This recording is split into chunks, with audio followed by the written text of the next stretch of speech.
going to win this so-called Valley War? Let's ask Brian Marshall of Gleacher Company. He's a top-ranked analyst for Apple based on the data we keep here at Bloomberg. So, Brian, Apple's already got the device or some version of the device out there to have their products used as TVs. Google, we're waiting for November. Does that entryway into the market, being first out, help Apple? Well, yeah, I think, Margaret, if you look at it, Apple's been in this market for about 4 years. In 2006, they launched their first version of Apple TV. It hasn't really been all that successful. I mean, clearly what we lack here is good broadband penetration into the home, as well as more content. And so later this month, Apple obviously is going to refresh the Apple TV. I think it's going to be a great product. I, for one, am going to buy one. I didn't own an old Apple TV. But I think, this is just sort of stepping, baby steps, if you will. And I don't expect how we view content in the living room to be revolutionized, at least for another couple more years.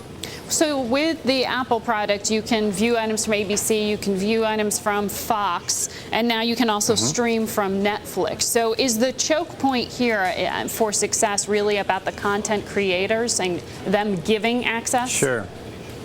Yeah, I do think we need more content, both from a motion picture standpoint as well as TV rentals. I would expect Disney and others to follow suit.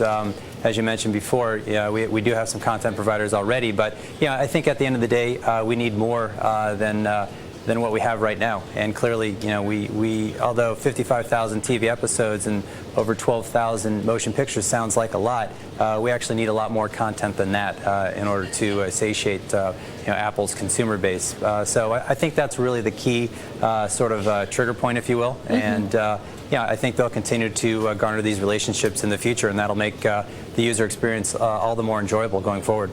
So put this in the context, though, of those who actually own the pipes. I mean, what does this do for the Comcasts of the world and the like? How can they complicate this? Yeah, that's a really good point, actually. I mean, if you look at all the devices that Apple ships that run OIS, that's their smartphone operating system, so that'd be the iPhone, the iPad, as well as the iPod Touch. About 12 months from now, if you fast forward a year, the installed base of all those units out there will be roughly 200 million.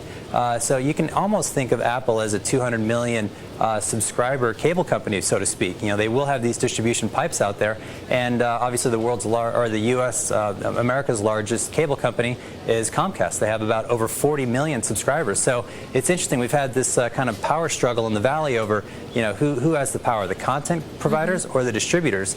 And I think Apple's position with all those distribution pipes is obviously a fairly enviable one.